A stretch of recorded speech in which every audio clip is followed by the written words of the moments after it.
Calico Jack Gets a New Ship by Dave Cowper, illustrated by Maria Hayes. A story for Gwen, who will be 5 this year. Calico Jack was a real pirate and Gwen remembers him. There are 2 Welsh words in this story, tide, which means grandpa, and nine, which means grandma.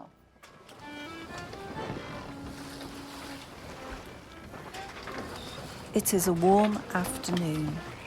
The sun is shining on Ampersand's beach. Rosie is making ships in the soft sand. She has put blue flags on the Navy's ships, and out in front a pirate ship has a black and white flag. The pirate ship is getting away. Rosie's granddad has his eyes shut. He is lying in a deck chair. He is dreaming. Rosie hears something and looks up. Tide, there's someone digging at the other end of the beach. Oh dear, such bad manners, says Tide, and closes his eyes again. Rosie goes across the beach. A boy in a big black hat and a ruffled white shirt is digging a deep hole. It's got to be here somewhere, he says. Rosie puts her hands on her hips and firmly tells him, My Tide says you are a rude boy. You should ask before digging. This is our beach. This is a pirate's beach, says the boy. Anyone can dig here. Are you a pirate then? Asked Rosie. Yes, I am Speedy Jack, the fastest man alive. I'm fast too. I'll race you, says Rosie, to the rocks and back. I'm so fast you won't even come second, says Jack. They set off running. As Rosie reaches the rocks, she turns and sees that Jack has already got back to his hole and is digging again. You are quick, pants Rosie when she reaches the hole. I didn't know anyone could run that fast. It's your shadow that slows you down, says Jack. Look, see, I haven't got one, so I can move very, very quickly when I want to. Rosie looks. Jack does not have any shadow. Are you looking for treasure? Yep, it's here somewhere, I just know it is. And when I find it, I'll be able to buy myself a new ship. Well, what happened to your old ship? Did you lose it? Asked Rosie. The crew took it, says Jack. They didn't want to take orders from me anymore, so they put me in a small boat and told me to go away. So here I am. I rowed and came ashore at this beach. Come and tell Tide, says Rosie. How do you do, sir, says Jack. I am pleased to meet you. I am Speedy Jack. You, says Tide, are not as rude as I thought, but you are not Speedy Jack. You are Calico Jack.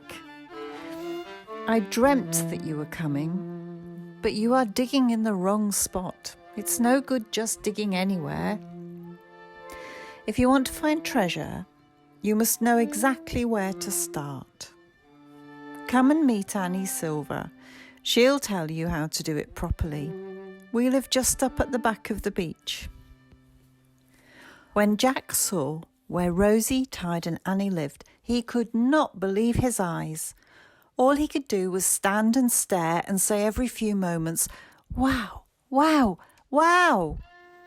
For there in front of him, tucked into the sand dunes, was a ship. Not just any old ship. Not a rusty old fishing boat. Not a houseboat. And not a wreck. Jack was looking up at a real wooden fighting ship. It was huge. All the way along the side, cannon poked out of the gun ports. Ropes hung in coils. High up in the air above, sails were furled and wrapped along the yard arms. Masts were held upright by black rigging and stood tall and straight. The portholes were framed in gold, and at the bow of the ship reared a great white unicorn, prancing, proud and defiant. Tide made it, said Rosie, in his spare time. One day, when the water comes up high enough, we're all going to sail away in her. Come and say hello to Annie. She's my grandma." They all climbed up the gangplank and entered the ship. "So, you're Calico Jack, are you?" asked Annie. "We've been expecting you." "Now, if you want to find treasure, you must put your spade in just the right place on your very first dig, or you won't find anything. You'll need eggs." Rosie went away and came back with 2 pale blue chicken eggs. "Pendleton says he hasn't got any, but these will do just as well." "Now listen carefully," Annie tells Jack. "Go back to the beach with these eggs. Close your eyes and walk up and down until you feel the sand beneath your feet is softer. Then open your eyes and look to see where your shadow falls.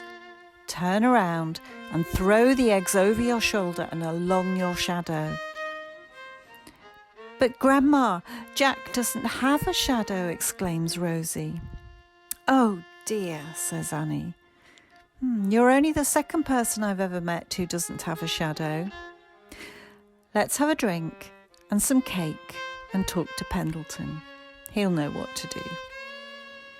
After tea, and after Annie Silver had talked to Pendleton, it was decided that Rosie would have to make the shadow. Pendleton did some sums to make sure the shadow would be the right length. He told them that they had to be back on the beach at exactly 17:29. That's 29 minutes past 5 o'clock for people who don't go out to sea. "A very special and magical number indeed," exclaimed Tide. "I really think you're going to be lucky." Back on the beach, and at exactly the right time, Rosie threw the 2 eggs over her shoulder, and Jack started to dig at the point where the eggs broke. In less than 2 minutes, he had found 5 huge gold coins. Said Tide. "Modoras, pieces of 8, very valuable." "Enough to buy a new ship," shouted Jack. And that's what he did. Later, and with many hugs and a big thank you, Jack was on the ship. He soon disappeared around the headland. "Do you think he'll ever come back?" asked Rosie. Pendleton sat on his perch in his cabin. He was mightily pleased with himself and was muttering, "Now, what could be nicer? What could be nicer?" That night, as Rosie snuggled down into her bunk and Annie Silver finished the bedtime story, Rosie asked, "Grandma, who was the only other person you ever met who didn't have a shadow?" "I'm surprised you need to ask," said Annie as she kissed Rosie goodnight.